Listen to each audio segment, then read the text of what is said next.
welcome to Beyond the Shelf. I'm Dawn. And I'm Jenny. Thanks for joining us. Happy March. Happy March. It's almost spring.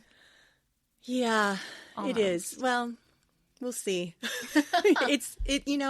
We've had ice storms in April. It snowed in May on my daughter's second birthday, which is May 12th. Mm-hmm. So, it can happen. I'm still amazed that it's 2025 and we're trusting a rodent to predict how long winter will last. I don't trust rodents for anything. I despise and am terrified of all rodents, but I digress. That's neither here nor there. No. This episode is not about rodents, nor will there ever be one about rodents. No. So this episode, you and I were talking, and we thought, let's highlight all of the movies and different movie-related options that you can get at the library. Yes. I was not able to look up, but I'm assuming in our collection here at Orville, we probably have thousands of movies, if not at least hundreds. Oh, definitely thousands. Yeah. I mean, those shelves are cramped, and that's including TV series as well. Yeah, yeah. But we've got a lot of DVDs happening in the children's department and on the main floor for sure. Lots. So you can get a movie here at the library for a whole week. For a whole week, we have a new shelf of movies that stay there for I don't even know how long. About a year, really. Is it? Real close. A year to 10 months usually. And they're new titles for sure. Like, right. I think just the other day I was looking and there's like the second Dune movie that came out not too Wicked long ago. just hit the shelf and immediately went out to a hold. So I don't know how soon it'll actually be on our shelf. I saw that. It's here. And I was thinking, I've got to put a hold on Wicked for sure. I didn't see it in theaters, so I didn't want to either. see that one. I wanted to, and then it just didn't work out. So another way that you can get movies, if you can't make it into the library, is through Hoopla. Yes. Which is one of the e-media apps that we have. Hoopla does have books and audiobooks. It also has comic books, so a lot of graphic novels and manga. But there are a whole bunch of movies on Hoopla, too. And music CDs as well. And music, yes. There's music on Hoopla, too. So last year, we had about 11,000 Hoopla checkouts from our library. That's good. Which is, it's pretty great. I don't know how many of our patrons actually use Hoopla, but if you have questions about it, you can always come and visit us at the library. I use Hoopla. And one thing that's cool about Hoopla is if you have a smart TV, you can put the app on your smart TV and you can watch the movie from your television. Yeah. You don't have to watch it on your phone. And then you don't have to pay $20 to Amazon Prime or somewhere or have a streaming service. Right. To be and able the way to... Hoopla works, you get 8 items that you can borrow a month. And if it shows that it's there, it's there. There's no waiting list. Exactly. It's automatically There's no there holds. for you. It's just there. You can immediately check it out, which is really great. So I was scrolling through to see what movies are popular or on Hoopla right now. And there's so many. I couldn't even go. But there's musicals, there's documentaries, there's classics, there's indie movies, there's anime I just saw recently. Oh, it's right up your alley. There was Sailor Moon and a whole bunch of Pokemon movies. So if you have a kid who's into Pokemon, there's the original Pokemon movie from when I was young. Got to catch them all. Other kids' movies, there's Charlotte's Web. There's a bunch of Barbie animated movies, which I think we have some of those in our children's department, and those go out a lot. They do. Yeah, the Barbie and different... Well, all the boxes for Barbie are pink. Yeah, all the Barbie movie. Yeah, so when those are coming up, I always know that that's going to be a Barbie movie because it's a pink box. Right. So Titanic. I don't even remember what year Titanic is from, but Leonardo DiCaprio, Kate Winslet. It was 97. Was it? It was, yeah. Okay. The Help is on there. Oh, that's a good one. That's adapted from a book. And then the 2024 Twisters movie. Okay. Is on there. Yeah. So there's some stuff that's a little bit newer that's on Hoopla. Yeah, Usually it's stuff that's a little bit older. Yeah, not necessarily. Sometimes they'll have new releases of books that Hoopla's able to catch and be able to put up there too. Yeah.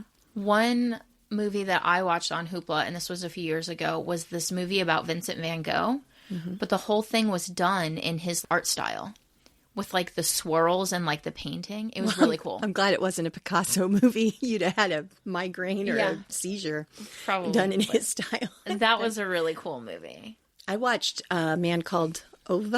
on Hoopla, and it was the Swedish version because that was the original one, Right. not the Tom Hanks. Auto. Yeah. And it had the subtitles, so that was really good. I think it's so cool that we have access to that. To be able to do that. So to go along with this, we decided to challenge each other to watch a movie. Yes, we did. Jenny's already giggling. I am. So I picked for you The Fifth Element. You did. And then you had me watch Easy A. Right. I am particularly amused that I picked a movie that was older than the one you picked. I know. Well, I wanted to pick an 80s movie. You know, I'm an 80s girl. I grew up watching John Hughes, but you've seen all of those. Yeah. So I wanted you to watch something you hadn't seen. And Easy A kind of is John Hughes-esque. It is a bit. So that's why I went with Easy A. Okay. And it is an adaptation of The Scarlet Letter, which is a book. It is. It is. It is a book by Nathaniel Hawthorne. Yeah. There you go. The Fifth Element it's from 1997. Easy A is from 2010. And Easy A, so it's like an adaptation, but it's very much like John Hughes, like high school movie. It is. Where The Fifth Element is a sci-fi movie that's set like 5,000 years in the future or something. I guess, but it was very 90s. Yeah. And kind of 80s too, really, even though it was late 90s. Yeah. So I watched The Fifth Element. I love Bruce Willis. I know it's a Bruce Willis movie. Gary Oldman's in it. I really like Gary Oldman. I was pleasantly surprised to find Luke Perry in it. He's in the very beginning. Yeah. And I had no idea he was in it. Archaeologist assistant. Yeah. So I watched it, and my husband came in and said, "What'd you think?" And I said, "What did I just watch?" I had no idea. I was like, I don't know. It was really weird. It is kind of weird. There were so many characters that were just so bizarre. The journalist guy or newscat, whatever. Chris Tucker's character, Ruby Rod. I didn't even realize that was Chris Tucker. Oh my gosh, so weird. And then the diva singer. Yeah. Super weird. She was an alien, so. Yeah. And the truth of the matter is, I watched it yesterday. I hadn't slept the night before. So I fell asleep. I was like, I'll turn this off. So then I turned it back on and finished it. Taking a nap didn't help. It didn't make it any better. I'm not a huge sci-fi person, of course. Okay. And it just had a lot. It had a lot going on. Yeah. And maybe I was too tired to really grasp it all. Okay. So I think The Fifth Element, if I'm not mistaken, the four elements are earth, wind, fire, water. Yeah. And then the fifth element, I'm assuming, was love. Yes. Right? Wasn't that the point? So it was a love story. Yeah. That's what I got out of it. So I think I grasped the meaning of The Fifth Element. Yeah. It is a strange movie. It's all created. The guy who directed it also wrote the whole story, and he started writing it when he was young. He did some sort of mind-altering drugs to have created this movie. He was inspired to write it based on a comic book that he liked by, I think the guy who directed it is French, and the comic was French as well. There was this futuristic thing, and that's what inspired him. And he actually ended up directing another movie called The City of a Thousand Planets. Okay.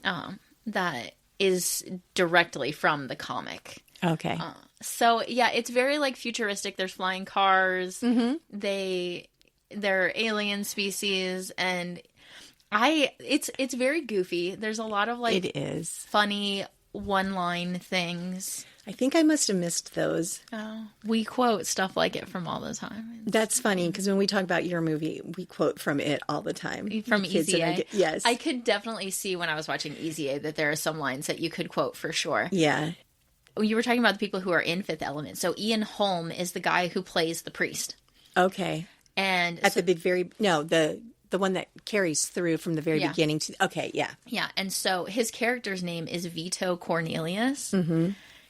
That's who my cat is named after. My cat Corey is named after that guy. I did not know that. Yep. I knew that your cat was named after a character. I just didn't realize that it was him. That's hilarious. There was one point in time where we had 2 cats and 2 fish, and they were all named after characters from The Fifth Element. That's awesome. Yeah, that's great. Are you hoping she'll live forever? Because, that guy was, what, at least 300 years old. No, that priest isn't the same one from the beginning. He's different. That's what I asked you, if it's the one from the beginning. No. He's like of the same order, but he's not the same priest from the very beginning in the pyramid thing. No, that's a different guy. Because that guy gets killed. That's when I fell asleep. What can I say? Yeah, no. So, yeah, if you like kind of weird sci-fi, and like it definitely has special effects from the late 90s, because that's when it was made. But that doesn't bother me. I mean, because sometimes I enjoy the special effects from those older stuff even more, because they had to really put a lot of thought into it. It wasn't just a computer program CGI stuff. So, yeah. Yeah. And the role that Bruce Willis played, Dallas. Dallas. For one thing, he was blonde, which was weird. And then Bruce Willis, I never imagine actually having hair, like at any point. No, usually he's not. But he's got like bleach blonde hair in this movie. But still he plays a lot of the same character. Oh yeah, he's like the action hero. Yeah. In everything. Yes. Yeah. Mostly, not everything. He's done some comedy. Moonlighting from the 80s was one of his first roles, and that was totally a comedic role. And he knocked it out of the park. I don't think I've ever seen Bruce Willis do anything comedic. Oh my gosh. You need to watch Moonlighting. You need to watch at least a couple episodes. He's hilarious. Okay. And then he's done a couple of serious ones. I don't remember what they're called now, but he was like a war vet or something. But yeah, he's an action hero, and he was in this as well. I had a hard time buying the love story because it just happened so quickly. And yeah, it's not very deep. That's for sure. Yeah, it's a shallow love story. Yeah. But it was interesting. I probably won't watch it again. I mean, if it's on, it's not like I'm going to run out of the room screaming or anything, but it just... It was a nice movie to nap by, I guess. I don't know. Aw. I'm sorry. I can't tell you how many times I've watched this movie. You love it, I know. It's a lot. But you're so into sci-fi, though. Yeah, I am, for sure. A few years ago, every so many years when it's like the whateverth anniversary of the movie, they'll do a special showing at the theaters. Yeah. So a few years ago, it was the 25th. And my husband and I were like, they're showing this. Let's go watch. And it was like, I don't know, a Saturday afternoon. I don't know. It might have been like a weekday afternoon. And we went, and we were the only ones in the theater. That tracks. So we had like a private screening of this movie. We've done that. Like we did that with Goonies when Goonies had their 30th or whatever. And there are more than 2 people in the theater? There was actually. There was a bunch of people in the theater. Goonies has a big following. It does. For sure. That's true. Yeah. Have you seen Goonies? It's been a while. Okay. Yeah, it was hard. So it was hard for me to find a movie you hadn't seen. Goonies also has Sean Astin in it, and he was also in Lord of the Rings. Ian Holm, who played the priest, was Bilbo. Okay. Yeah. Okay. Everything has a Lord of the Rings connection. If you give me a minute. Yeah. 6 degrees of separation from Lord of the Rings. Precisely. All right. So I need to know, what did you think about Easy A? Okay. It was really cute. I thought. Part of the time while I was watching it, all I could think was, are these actors who are playing high schoolers actually high school age? I think that is, you can say that from every high school movie that's ever been made since the beginning of time. Probably, yeah. It's always like somebody who's in their 20s and they're playing like a 17-year-old or a 16-year-old or something. Oh, Grease. I think, Stockard Channing, who played Rizzo, she's like 30-something. Yeah. She was playing like an 18 or 19-year-old. Exactly, yeah. So I was thinking about that, and like the whole time I was like, these high schoolers, they're definitely not that age. No. I definitely liked the dialogue. It was very witty and like just very fun in that. Like nobody just like says a line. Like everything is got like a quip to it, or like there's a purpose in it. Yeah. I have never read The Scarlet Letter. Okay. But I know like the general idea of the story. And I thought it was interesting that, like, this Easy A being an adaptation of Scarlet Letter, they directly talk about it in the movie. Right, yeah. So they're being very obvious that, like, yes, we are kind of playing off of this book. Right. So the one line, spell it with your P's, We say that all the time. Oh, yeah. Do you remember what that part was? So we say that one all the time. She doesn't want to say a kind of bad word in front of her little brother. British word. And so her parents are like, spell it with your P's, like on her plate. Yeah. Yes. I loved her relationship with her parents. Yes. Me too. They were so supportive and it was great. Yeah, Emma Stone is the lead in that one. And I've always liked her. I think she's funny. She does a good job with everything she's done. I've enjoyed. Yeah, it was very cliche, I think, in a lot of things. Like, the teacher that's her favorite teacher is exactly how you expect an English, an English teacher to be, like, who's trying to be a cool guy. Yes, yeah. Like, in one of the first scenes, he, like, takes some kid's cigarettes and starts snapping them in half, and he's like, these things lead to cancer and all this other stuff and whatever, and it's very, like, teacher in the movies, kind of like John Hughes feel. Yeah. Yeah, and Stanley Tucci is Emma Stone's dad. I love him. I think he's fantastic. I almost didn't recognize him initially. Yeah. When I saw him, I was like, hold on a minute, that's Stanley Tucci? Yeah. And like, had to stop because I was like, not expecting him. I guess in my brain, when you say Stanley Tucci to me, I think of him as Caesar Flickerman in the Hunger Games movies. Sure. So the Hunger Games is obviously very, like, dramatized, and everybody in the Capitol, like, dresses what we would think is, like, costume garish kind of thing. So the way he looks in Easy A versus how he looks in the Hunger Games is very different. That's fair. Yeah. Yeah. And then Lisa Kudrow, who played Phoebe on Friends, is in the movie, too. When she walked in, I was like, okay, who's this? Yeah. What's Phoebe doing here? Yeah. Or is it Ursula? I don't know. But, yeah, so you enjoyed it, though? I did. Good. I think that, like, the way the storyline went made a lot of sense. And, like, the resolution for it was really good, too. Yeah, it was very cliched. It was very, like, 80s. Right, and, like, everything has a happy ending, like you expect to in one of those 80s high school love story movies. All comes together at the end. The good guy and gets the girl, or the good girl gets the guy, whichever way. Yeah. It's not a movie for young kids, for sure. I wouldn't say. Yeah. It has some adult themes in it. It doesn't have any graphic bad stuff, but adult themes. For sure. But I mean, I wouldn't want a young child to read Scarlet Letter. For sure, right. Because the whole thing with Scarlet Letter is the main character is accused of adultery and then goes through this whole, like, societal humiliation. Right. Yeah.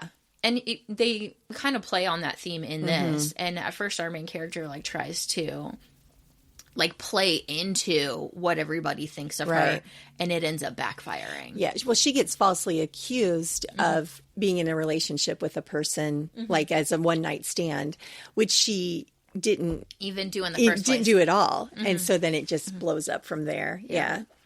I don't know why I like it so much. I know, I mean, I'm way too old to be watching a teenage movie. I know that, but it's funny. My girls and I really enjoy watching it. And like I said, we quote it all the time. It definitely has some pretty funny quotable things. I can't remember it exactly now, but when her one friend comes and they're like, a man has come to see you. And she's like, oh, mama, what I've always dreamed of, a man of my very own.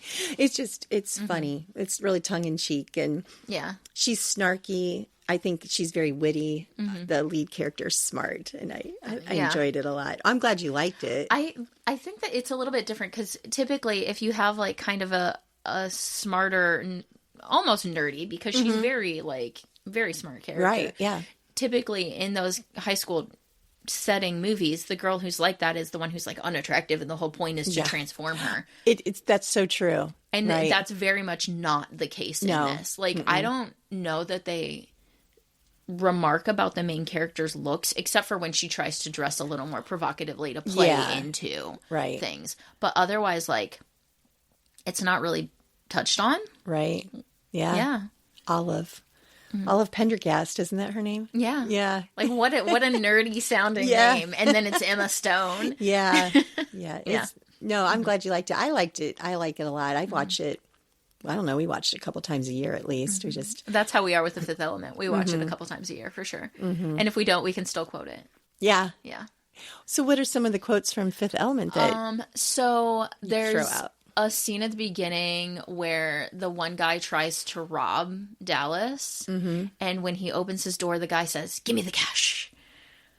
which what he's saying is give me the cash. But and he says it like really fast, and you can tell this guy's like, he's on something, you know? And so, and he's just like super weird. And so we quote that, or when like the army guy like knocks on his door and it says, are there any humans in your quarters or whatever? And he says, no, sir, I am a meat popsicle. Mm-hmm. So that line, or Ruby Rod says super green to mean like what we would say is like, okay, or I get it. Like he's like green, super green. So I missed that one. Yeah. I don't remember that one. He says it really fast because the character Ruby Rod talks so quickly all the time. It can be hard to catch what he says. Do you think it would be a movie that you would have to watch more than once to really kind of grasp it more? Possibly, yeah.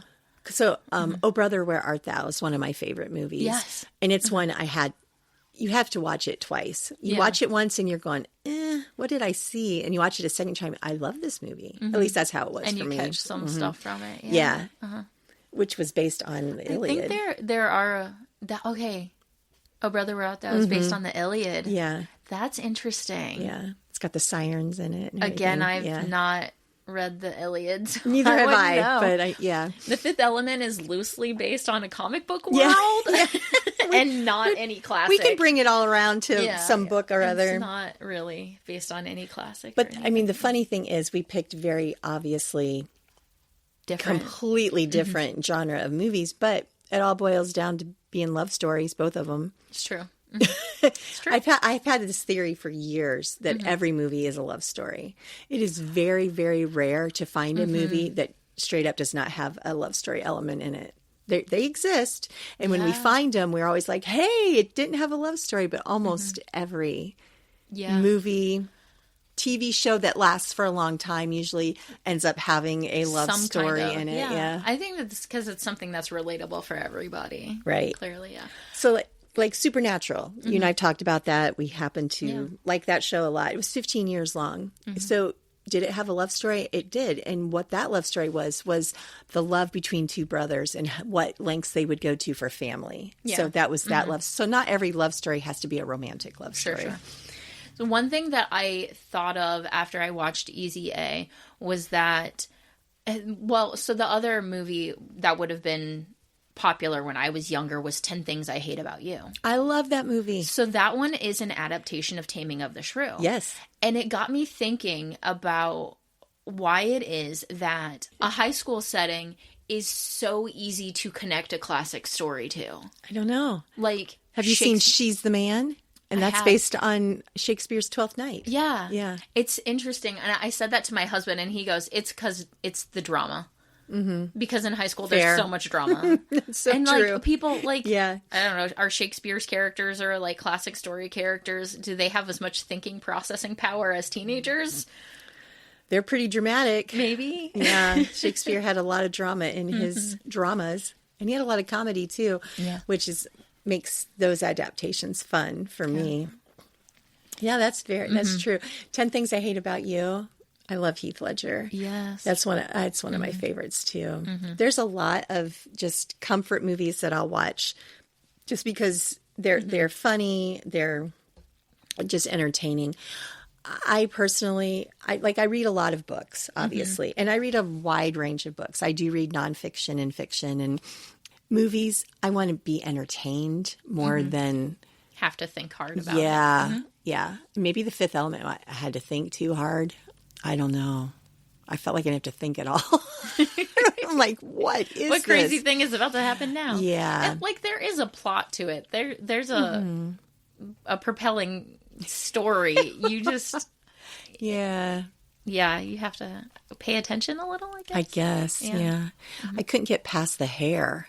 The things that actors do for movies. Well, yeah. Brendan Fraser, he played the whale, and he had to, he wore a fat suit, but he put on some weight for that. A ton of weight just to do that role also.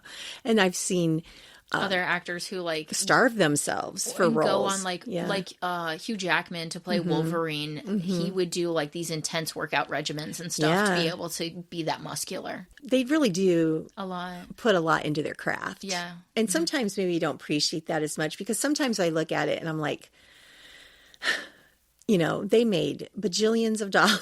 They have so much money just to act, but They do put a lot into it too. But I'm glad I watched it finally. I mean, it's been out for a long time.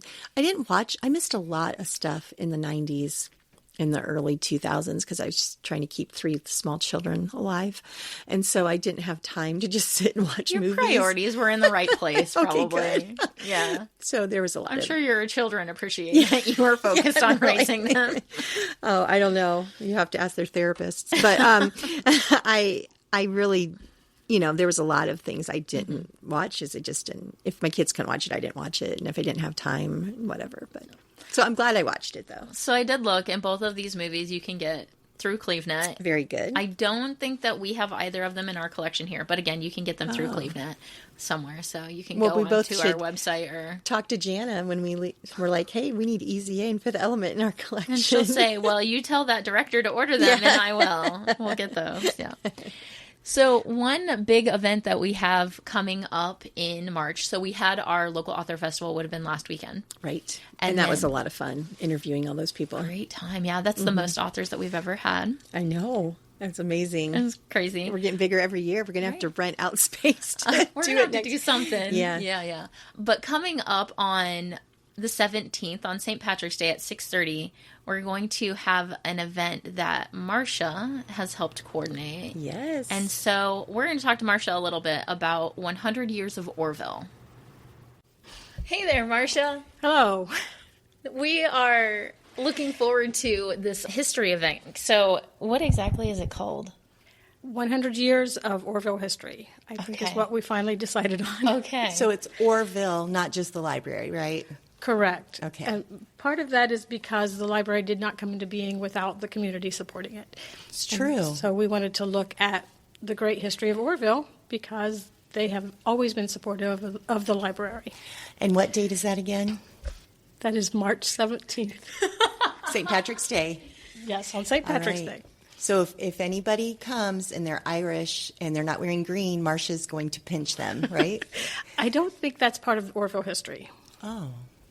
That's sad. Maybe it is. Maybe it'll be uncovered. Maybe. Can you tell us a little bit about what's going to happen at the 100 Years of Orville? We have a panel of 3 residents who are either longtime residents of Orville or have studied the history of Orville, and we will have some question time for them.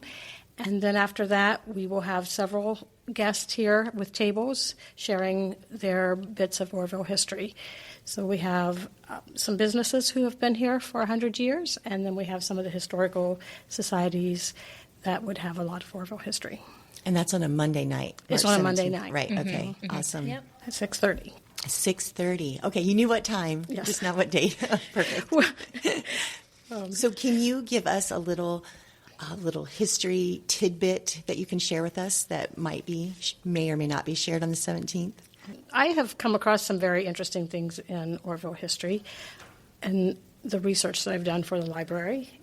I think one of the funniest things is the train wreck in the 60s where a car carrying bourbon spilled, and Orville was dry at the time, but people were running with boots and hats. It was in December, and filling them up until authorities got there and roped it off. They were filling up their boots and their hats with bourbon. Yes, the Courier-Crescent article said, Orville dry, now wet. That is hilarious. So I think that's quite, it's sad that there was a train derailment, but I thought that was a funny part of how Orvilleites responded to thousands of dollars of bourbon pouring out of this tanker car. I think there are some interesting people who've come out of Orville. We all know about Bobby Knight, but Joe Settleminer grew up in Orville until I think his teen years when, after the death of his father, he moved away.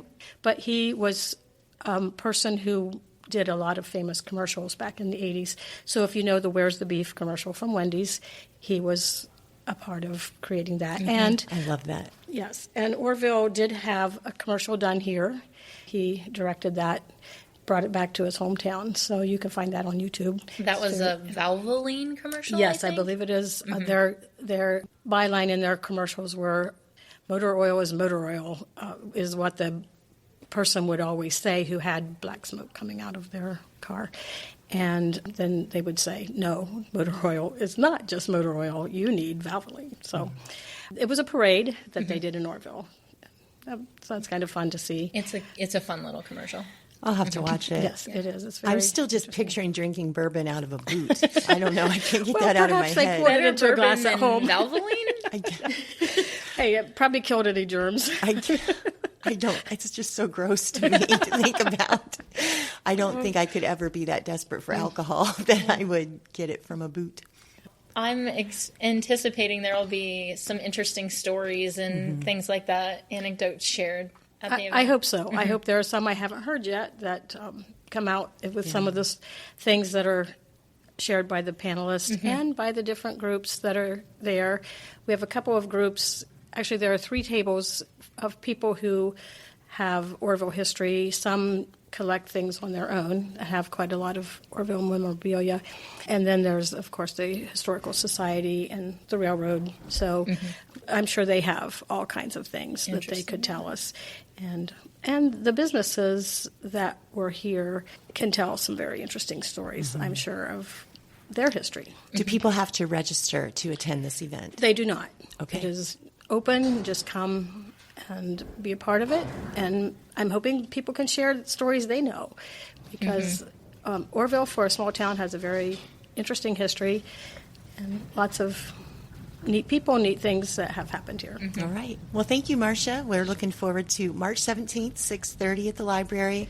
Going to learn some really interesting facts. I don't know if we can beat the bourbon boot fact, but that is awesome. Thank you.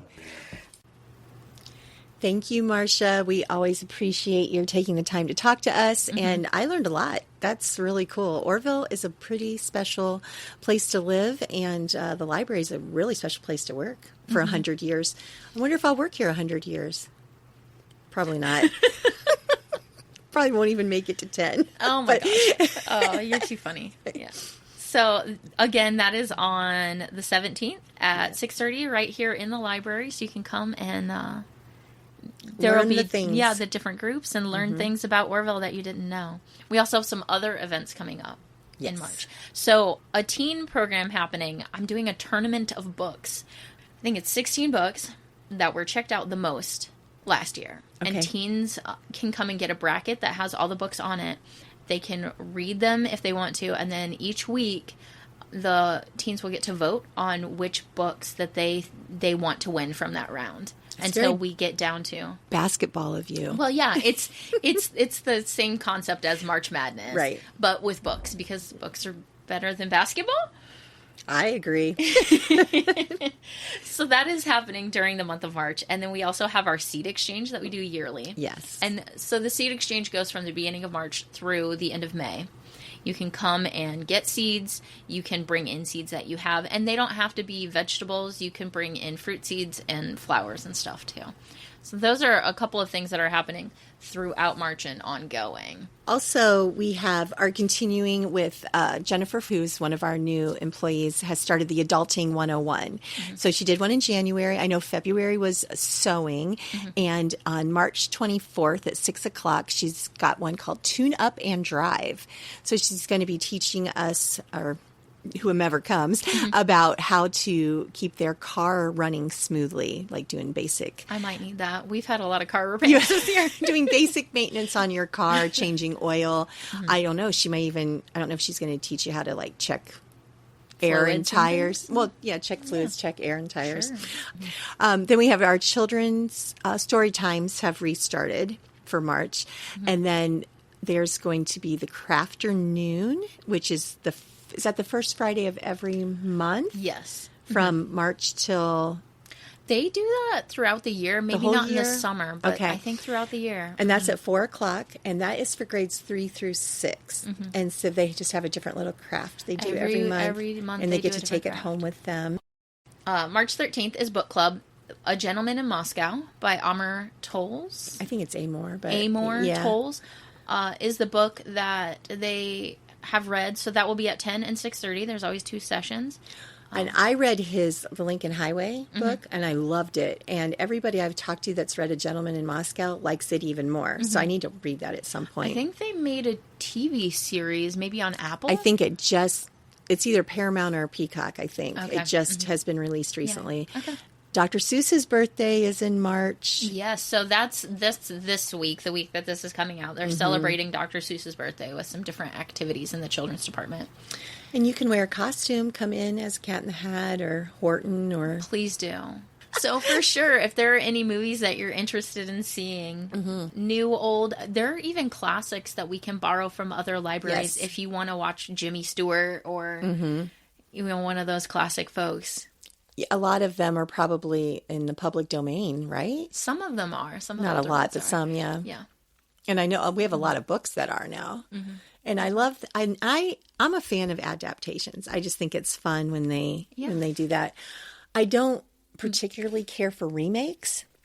Oh, no, me either. When Hollywood it just has completely run out of ideas and they just remake stuff over and over. I'm not a big fan of adaptations with their own twist. I enjoy. Yeah.